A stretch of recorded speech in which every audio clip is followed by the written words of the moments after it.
নির্বাচন সংক্রান্ত বিষয়ে সর্বময় ক্ষমতার অধিকারী এবং তারা যা বলবে এইটাই চূড়ান্ত বলে ধরে নিতে হবে। যদি এটার কোনো চ্যালেঞ্জের বিষয় থাকে তাহলে এটা কোর্টে যেতে হবে, এর বাইরে যাওয়ার কোনো পথ নেই। মন্ত্রীরা যে ফাংশন করছেন, যে আইনে চলছেন, তারাই উপদেষ্টারা একইভাবে চলবেন। প্রজাতন্ত্রের কর্মচারীদের হ্যাঁ না ভোটের ক্ষেত্রে ইসির একটি নির্দেশনা আজকে এসেছে এবং সেখানে রিটার্নিং কর্মকর্তাকে দেওয়া চিঠিতে নির্বাচন কমিশন বলছে যে প্রজাতন্ত্রে কর্মনিয়োজিত কোনো ব্যক্তি গণভোটের বিষয়ে জনগণকে অবহিত বা সচেতন করতে পারবেন, কিন্তু কোনো একটি পক্ষ তারা নিতে পারবেন না।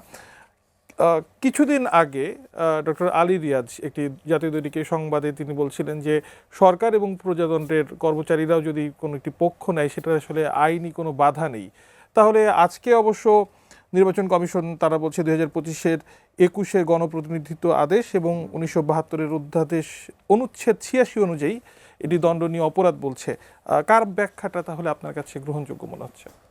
ধন্যবাদ আপনাকে। আসলে এই গণভোটের প্রচার সরকার করবে কি না, যেদিন সরকার প্রচার করা শুরু করেছে, বিশেষ করে আমাদের মাননীয় প্রধান উপদেষ্টা যখন গণভোটের হায়ের পক্ষে, গণভোটের প্রচার করতে কোনো বাধা নেই। এখানে একটা জিনিস স্পষ্ট যে দেখেন, গণভোটের প্রচার করতে কোনো বাধা নেই, কিন্তু গণভোটে হা না নায়ের পক্ষে অবস্থান নেবে এটা নিয়ে শুরু থেকে একটা বিতর্ক আছে। বিশেষ করে আমাদের প্রধান উপদেষ্টা যেদিন বক্তব্য দিয়ে জাতির উদ্দেশ্যে মেসেজ দিলেন, যেদিন ভাষণ রেকর্ড প্রচারিত হলো, তারপরে আমরা দেখলাম যে উপদেষ্টারা বিভিন্ন জায়গায় এটা নিয়ে ক্যাম্পেইন করছেন, বিভিন্ন জেলায় ক্যাম্পেইন করছেন এবং তারা সুনির্দিষ্টভাবে হায়ের পক্ষেই ক্যাম্পেইন করছেন। এবং আপনি যথার্থই বলেছেন, এটা ডক্টর আলী রিয়াজ, যিনি ঐকমত্য কমিশনে সহসভাপতি ছিলেন এবং এখন বিশেষ সহকারী উপদেষ্টার পদমর্যাদায় সরকারের প্রধান উপদেষ্টার বিশেষ সহকারী দায়িত্ব পালন করছেন, উনি এটা ইনিশিয়েট করেন এবং এরপরে সরকারের লেভেলে এটা হয় এবং এই বিতর্কটা কিন্তু চলছিল। আজকে এসে নির্বাচন কমিশন একটা ভিন্ন একটা অবস্থান নিল এবং সরকারের ব্যাপারে নির্বাচন কমিশন কোনো মন্তব্য করেনি, বাট প্রজাতন্ত্রের কর্মচারীর ব্যাপারে যে মন্তব্য করেছে, আপনি যথার্থই বলেছেন, 2025-এর 21 দ্বারা গণপ্রতিনিধিত্ব আদেশ, যেটা গত বছর আমরা ফাইনালি রেটিফাই করে কারেক্টেড করে অনেক বিষয়ে সংযুক্ত বিযুক্ত করার পর এটা ফাইনালাইজ করা হলো। সেখানে আমরা জানি যে এটার ব্যাপারে সুনির্দিষ্ট ধারায় উল্লেখ করে তারা আজকে যে নোটিফিকেশন করেছে, আপনি যথার্থই বলেছেন যে এখানে বলা আছে এর বাইরে 72-এর অনুচ্ছেদ মানে আরপিও। তাহলে ডক্টর আলী রিয়াজ কিছুদিন মানে আমার মনে হয় আজকেও যদি তিনি কোনো অনুষ্ঠানে যেয়ে থাকেন, আজকেও তার আগের অবস্থান থেকে যে সরে এসেছেন, ব্যাপারটা কি এমন? বা তিনি যে বলছিলেন প্রজাতন্ত্রের কর্মচারীরাও করতে পারবেন, আইনি ব্যাখ্যার জায়গাতে তিনি বলছিলেন এটা যে বিরোধপূর্ণ এটা কেউ দেখাতে পারবে না, সেটা কি তাহলে এখন এই মুহূর্তে আসলে যখন তফসিল ঘোষণা হয়ে যায়, আপনি জানেন যে এখানে নির্বাচন কমিশনই এই বিষয়ে, নির্বাচন সংক্রান্ত বিষয়ে সর্বময় ক্ষমতার অধিকারী এবং তারা যা বলবে এইটাই চূড়ান্ত বলে ধরে নিতে হবে। যদি এটার কোনো চ্যালেঞ্জের বিষয় থাকে তাহলে এটা কোর্টে যেতে হবে, এর বাইরে যাওয়ার কোনো পথ নেই। কারণ নির্বাচন কমিশনের সিদ্ধান্তই চূড়ান্ত সিদ্ধান্ত, তার উপরে আপনি যেতে পারেন, সুপ্রিম কোর্ট আছে, এখানে কেউ চাইলে যেতে পারেন। বাট এটা তারা আজকে সুস্পষ্ট করে এখানে যে ধারাগুলো উল্লেখ করে, নোটিফিকেশনটা আমার সামনেও আছে, এটার কপি আমি দেখছিলাম, যে এখানে বলা হয়েছে এবং কারা পারবে না এবং কনসার্ন সবার কাছে এটা পাঠিয়ে দেওয়া হয়েছে এবং এটা বলা হয়েছে দণ্ডনীয় অপরাধ। এবং কমন সেন্সেও, যেটা আইনের একটা কথা সবসময় বলা হয় যে আইনের একটা মুখ্য বড় অংশ হলো একটা কমন সেন্স। তো আপনি হানা ভোট করবেন এমন একটা জায়গায়, এমন একটা পজিশনে আছেন, এখানে যদি আপনি একটা পক্ষ থাকেন তাইলে আর ভোটের দরকার হতে পারে কি, যিনি রেফারির ভূমিকা অবতীর্ণ থাকবেন, বিশেষ করে নির্বাচনী কর্মকর্তা যারা, তারা তো ওই সময় টোটালি সুস্পষ্টভাবে বলছে যে এটা প্রভাবিত করতে পারে।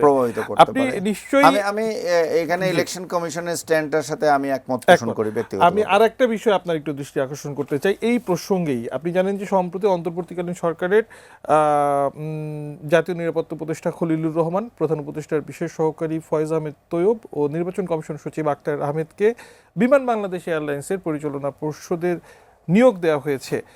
তাহলে তাদের এই নিয়োগের ফলে তারাও কি প্রজাতন্ত্রের কর্মচারী হিসেবে এখন গণ্য হচ্ছেন? এটা দেখেন, এই নিয়োগের পরে এটা নিয়ে একটু কথা উঠছে এবং এটা নিয়ে কিন্তু মিডিয়াতে আলোচনা আছে, মানে এই তিনজন যে কি আসলে কনফ্লিক্ট অফ ইন্টারেস্ট হয় কিনা। কারণ এর আগে আমরা মুহিত সাহেব যখন বিমানের দায়িত্ব দেওয়া হয়েছিল এবং তখন আমাদের বিমান উপদেষ্টা যিনি, তাকে যখন পর্ষদে অন্তর্ভুক্ত করে বশির সাহেবকে যখন অন্তর্ভুক্ত করা হলো, তখনও কিন্তু এই কোয়েশ্চেনটা আসছিল।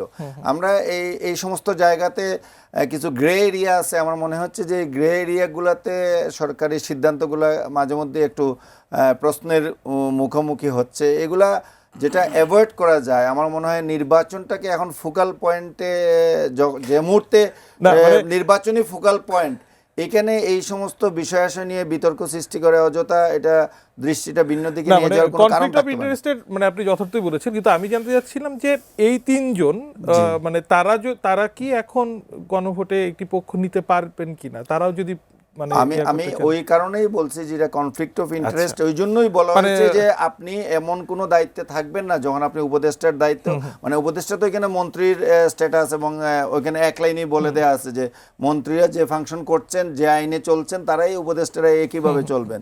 তো ওইখানে যখন আপনি মন্ত্রিত্ব গ্রহণ করেন, তখন কিন্তু আপনি একটা পত্রিকার সম্পাদকও থাকতে পারেন না। আমরা অতীতে আনোয়ার হোসেন মঞ্জু সাহেবের ক্ষেত্রে কিংবা অন্যান্যদের অনেকের ক্ষেত্রে দেখছি, আপনি ব্যবসা বাণিজ্য করতে পারেন না, আপনার চেয়ারম্যানের পদ থেকে, ডাইরেক্টরের পদ থেকে রিজাইন দিতে হয়। সো এটা অতীতে অনেক রেকর্ড আছে, এরকম বডিগুলো থেকে আপনি রিজাইন করে তারপরে মন্ত্রিত্ব গ্রহণ আমার মনে হয় মানে ভবিষ্যতে যেও আমরা এখনকার রেকর্ডটাকে অনেকে হয়তো বা প্রেসিডেন্সি হিসেবে তুলে ধরতে পারে। সুতরাং এটা আমার মনে হয় যে এটা মানে এই জাতীয় সিদ্ধান্তগুলা ব্যাপারে আমরা সরকারের স্পষ্ট আইনি ব্যাখ্যাটা আমরা পাচ্ছি না।